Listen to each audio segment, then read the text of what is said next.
America के सदारती इंतखाबात का बड़ा मरहला। सदारती मुबाहिसे में कमला हैरिस और डोनाल्ड ट्रंप की एक दूसरे पर इल्जामात की बौछार। अमेरिका में अफरात ज़र एक संजीदा मसला है, लेकिन बदकिस्मती से ट्रंप के पास गरीबों की जिंदगियां बेहतर करने का कोई मंसूबा नहीं। इनके सारे प्लान अमीरों के लिए हैं। मैं अमेरिका की मिडिल क्लास फैमिली से ताल्लुक रखती हूँ और हमेशा मिडिल क्लास लोगों के लिए आवाज़ उठाती हूँ। ट्रंप के दौरे हुकूमत में बेरोजगारी आम और मईशत अमरीकी सिविल वॉर के बाद बदतरीन सतह पर थी। इनके दौर में अफरा तफरी अपने उरूज पर थी। इसी वजह से 6 नोबल इनाम याफ्ता शख्सियात ने ट्रंप के दौर को बदहाली का दौर करार दिया। जो बाइडेन हुकूमत ने अमेरिका में ट्रंप के फैलाए गए गंद को साफ किया। इसराइल को ईरान से खतरा है, गजा की तामीरें नो करेंगे। तब भी कहा और आज भी कहती हूँ कि इसराइल को दिफा का हक हासिल है। ट्रंप ने नस्ली तकसीम से मुल्क को नुकसान पहुंचाया। वोटों पर डाका डालने वाले शख्स को सदर मुंतखब नहीं होना चाहिए।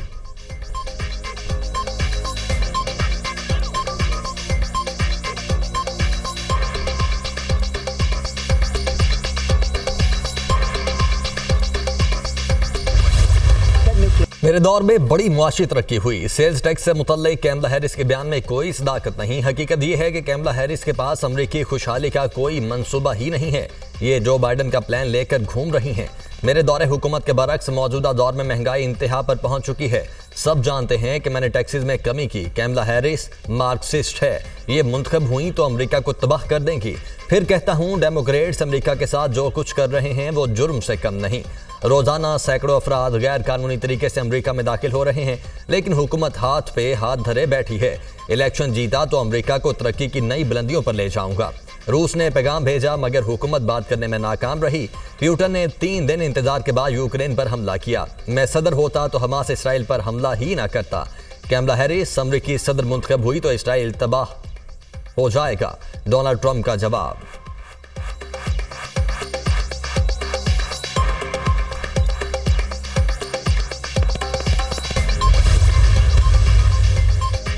नए अदालती साल पर चीफ जस्टिस की गुफ्तगू का मामला। सुप्रीम कोर्ट का वजाहती अलामिया जारी।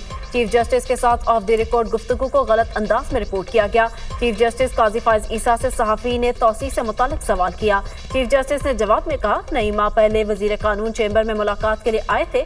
वजीर कानून ने बताया, हुकूमत चीफ जस्टिस की मुद्दत 3 साल करने पर गौर कर रही है। चीफ जस्टिस ने कहा, अगर तजवीज़ किसी एक फर्द के लिए है तो कबूल नहीं होगी। वजीर कानून ने जजेस की तकर्री में पार्लिमानी कमेटी की हैसियत का जिक्र किया। वजीर कानून ने कहा, तजवीज़ है जजेस की तकर्री के लिए जुडिशल कमीशन पार्लिमानी कमेटी को एक बनाया जाए। चीफ जस्टिस ने वजीर कानून को जवाब दिया, ये पार्लियामेंट की सूबेदाद है। चीफ जस्टिस ने कहा, जजेस तकर्री की नई मुजाविजा बॉडी में अपोजिशन अरकान को बाहर ना रखा जाए। सहाफ़ी की जानिब से राना सनाउल्लाह के बयान पर फॉलो अप सवाल किया गया। चीफ जस्टिस ने कहा, राना सनाउल्लाह से नहीं मिला, ना इनके बयान का इल्म है। चीफ जस्टिस ने जजेस की तादाद बढ़ाने से मुतालिक भी सवाल किया गया। चीफ जस्टिस का जवाब था, पहले खाली असामियां पुर की जाए। Secretary chief justice.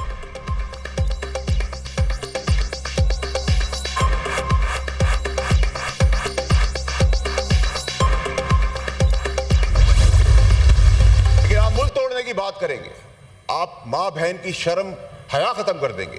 आज मरियम नवाज की बारी है, कल मेरी माँ की बारी होगी, मेरी बहन की बारी होगी, मेरी बेटी की बारी होगी। ये किस किस्म की सियासत है? गंडापुर को मैं कहता हूं, आप आए, एक दफा आए, ढोल बाजों के बगैर निटाएंगे। गंडापुर साहब कह रहे हैं कि हम जेल ब्रेक करेंगे। अब मैं आपसे पूछता हूं चेयरमैन साहब के जेल ब्रेक करने का मकसद के इमरान खान साहब की जान की जिम्मेदारी भी अब गंडापुर की है। फौज से मर रहे हैं आप बात करने के लिए। आपके जितने लोग कॉम्प्रोमाइज हैं, अभी एक सबूत दिया है मैंने, अभी एक प्रूफ दिया है। अगर मैंने यहां से बटन दबाना शुरू किए, छुपने की जगह नहीं मिलेगी किसी को। अली अमीन गंडापुर के नाजेबा रिमार्क्स पर फैसल बावडा बरहम। सेनेट में जारहाना अंदाज। ये कहना बैंड बाजे के साथ आएंगे, ये किस किस्म की सियासत है? आज आपने मरियम नवाज के खिलाफ बात की है, कल आप हमारी माओं और बहनों के खिलाफ बात करेंगे। ये काबिल कबूल नहीं हो सकता। फैसल बावडा का अली अमीन गंडापुर को पंजाब और सिंध आने का चैलेंज। आप आए पंजाब, सिंध, बलोचिस्तान, मिस्टर गंडापुर को मिस गंडापुर बनाकर भेजेंगे। आप मुल्क तोड़ने की बात ना करते, हम आपके साथ खड़े होते।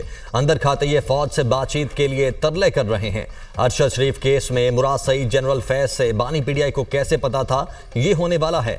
आपने अपनी गंदी सियासत की वजह से अरशद शरीफ को कत्ल करवाया। फैसल बावडा।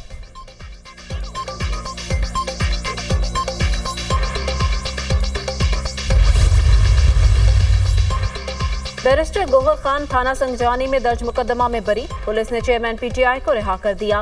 9 सितंबर का सानहा तहरीक इंसाफ नहीं भूलेगी। नकाब पोश ऐवान में दाखिल हुए मुल्की जमहूरियत का स्या दिन तस्लीम किया जाएगा।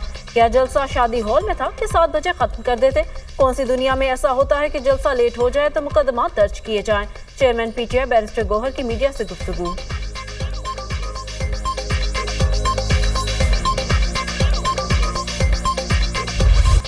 अवामी इज्तिमा कानून की खिलाफ वर्जी पर दर्ज मुकदमात। इस्लामाबाद की इंसदाद दहशतगर्दी अदालत ने 5 अरकान कौमी असम्बली का 8 रोज़ा जिस्मानी रिमांड मंजूर कर लिया। शेर अफजल मरवत, आमिर डोगर, जैन कुरैशी पुलिस के हवाले।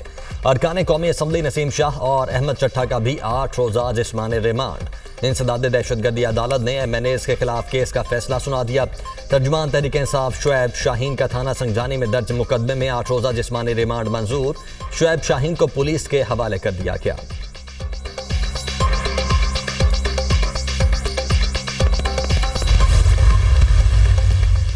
वज़ीर-ए-आज़म के सियासी मुशीर राना सनाउल्लाह ने पीटीआई के गिरफ्तार अरकान की रात देर तक पार्लियामेंट में मौजूदगी पर सवालात उठा दिए।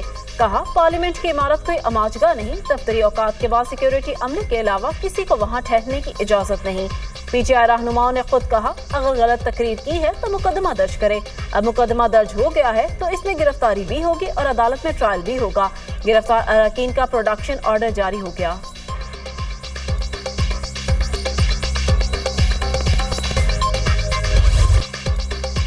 मिल्लत का पासबां है मोहम्मद अली जिन्नाह। बरे सगीर के मुसलमानों को आज़ादी का तोहफा देने वाले अजीम रहनुमा की बरसी। बानी पाकिस्तान कायद-ए-आज़म मोहम्मद अली जिन्नाह की 76वीं बरसी पर पूरी कौम का खिराज अकीदत। बाबा कौम ने बरे सगीर के मुसलमानों को अलहदा शनाख्त और नस्बुल ऐन दिया। उनकी क़यादत में बरे सगीर के करोड़ों मुसलमानों की जिदोजहद से पाकिस्तान वजूद में आया और अंग्रेज़ों के तसल्लुत से छुटकारा पाया। सदर और वज़ीर आज़म शहबाज शरीफ का कायद-ए-आज़म मोहम्मद अली जिन्नाह की 76वीं बरसी पर खिराज अकीदत। सदर आसिफ अली जरदारी ने कहा, बरे सगीर के मुसलमानों के लिए एक अलहदा वतन के लिए कायद की काबिशों और किरदार के ममनून हैं। कायद-ए-आज़म एक दूर अंदेश रहनुमा थे जिन्होंने हिंदुस्तान के मुसलमानों को एक झंडे तले मुत्तहिद किया। पूरी कौम हक़ खुद इरादियत के लिए कायद की अनथक जिद्दोजहद को खिराज तहसीन पेश करती है। गवर्नर और वज़ीर आला सिंध मुराद अली शाह की मज़ार कायद पर हाजिरी फूल रखे फातिहा ख्वानी की गई। गवर्नर सिंध कामरान टिसूरी ने कहा, कायद-ए-आज़म के नक्शे कदम पर चलने की जरूरत है। कायद-ए-आज़म से मोहब्बत का मतलब पाकिस्तान से मोहब्बत है। 9 मई जैसे वाक़यात पर हम शर्मिंदा हैं। एक सियासी जमात के रहनुमाओं का रवैया इंतहाई नामुनासिब है। मखसूस सियासी जमात के बयानिए से पाकिस्तान की साख मुतासिर हुई। बैरूनी ताकतों के आलाकार पाकिस्तान की तरक्की नहीं चाहते। वज़ीर आला सिंध मुराद अली शाह ने कहा, हम कायद-ए-आज़म के विजन पर अमल दरामद करेंगे। सबको यकजा होकर मुल्क की हिफाजत करना होगी। वज़ीर आला KP अली अमीन गंडापुर के बयान की मुसम्मत।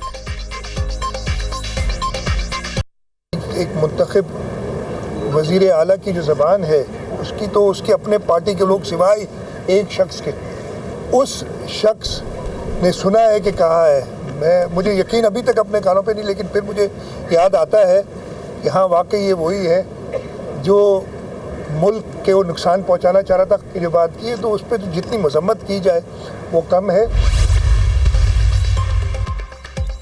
वफाकी हुकूमत ने रिटायर्ड मुलाजमीन की वफात के बाद फैमिली पेंशन की मुद्दत 10 साल मुकर्रर कर दी। वजारत खजाना के नोटिफिकेशन के मुताबिक स्पेशल फैमिली पेंशन की मुद्दत 25 साल और कबल अज़ वक्त रिटायरमेंट पर जुर्माना होगा। वफात पाने वाले रिटायर्ड मुलाजिम का फैमिली पेंशन हकदार माजूर बच्चा ताहियात फैमिली पेंशन वसूल करेगा। रज़ाकाराना रिटायरमेंट के लिए 25 साल सर्विस लाजमी होगी। कबल अज़ वक्त रिटायरमेंट लेने वाले मुलाजमीन की पेंशन में 3% सालाना कमी कर दी जाएगी।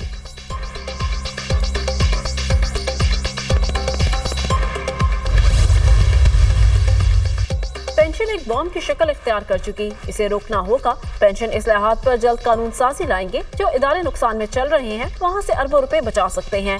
सेनेट में वक्फा सवालात के दौरान वजीर खजाना मोहम्मद औरंगजेब ने कहा, वजारत के शोबे में शरीयत का बहुत अहम किरदार है।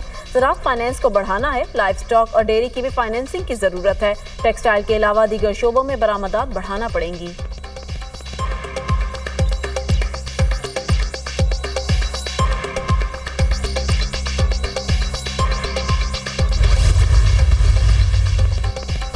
वज़ीर आला पंजाब मरियम नवाज का ईद मिलादुन्नबी पर फुल प्रूफ सिक्योरिटी का हुक्म। सूबाई सरहदी चौकियों की तादाद बढ़ाने की तजवीज़ की मंजूरी। वज़ीर आला मरियम नवाज की ज़ेर सदारत अमन अमान से मुतल्लिक उमूर का जायजा इजलास। बॉर्डर सिक्योरिटी चेक पोस्टों को मजीद मजबूत और बेहतर बनाने और सरहदी पोस्टों पर तैनात पुलिस एहलकारों की खुसूसी ट्रेनिंग करवाने की हिदायत। पुलिस एहलकारों को बुलेट प्रूफ गाड़ियां और बुलेट प्रूफ जैकेट्स फौरी तौर पर देने का हुक्म। ऑन ड्यूटी पुलिस एहलकारों के सोशल मीडिया और कैमरे के इस्तेमाल पर पाबंदी आयद कर दी गई। वज़ीर आला पंजाब मरियम नवाज ने कहा कि अवाम के तहफ़्फ़ुज़ के लिए जो कुछ भी करना पड़ा ज़रूर किया जाएगा। जुराइम पेशा और समाज दुश्मन अनासर के खिलाफ बिला इम्तियाज कार्रवाई की जाएगी।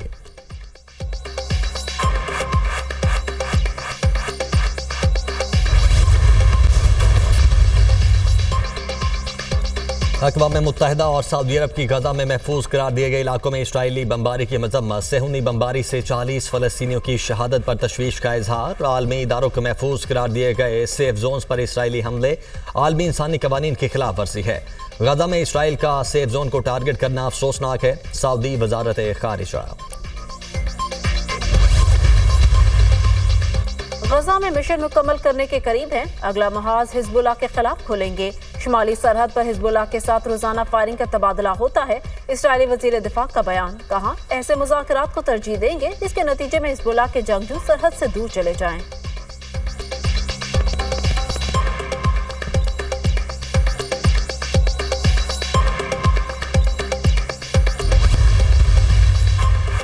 अमरीका को रूस और ईरान के दरमियान बढ़ते दिफाई ताउन पर तशवीश। ईरान पर नई पाबंदियों का इंदिया। अमरीकी वजीर ख़ारजा एंटनी ब्लिंकन का कहना है रूस को ईरानी बैलिस्टिक मिसाइल का मिलना यूरोप के लिए खतरे से कम नहीं। ईरानी मिसाइल यूक्रेन के खिलाफ इस्तेमाल होंगे जिससे यूरोप की सलामती भी मुतासिर होगी।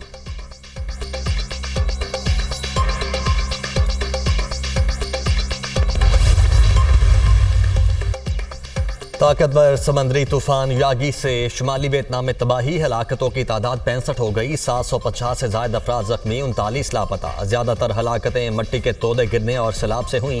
शुमाली वियतनाम में पुल गिर गया, कई गाड़ियां बह गईं। इंफ्रास्ट्रक्चर को बड़े पैमाने पर नुकसान, कई इमारतें गिर गईं। 15 लाख अफराद बिजली से महरूम, स्कूल बंद कर दिए गए।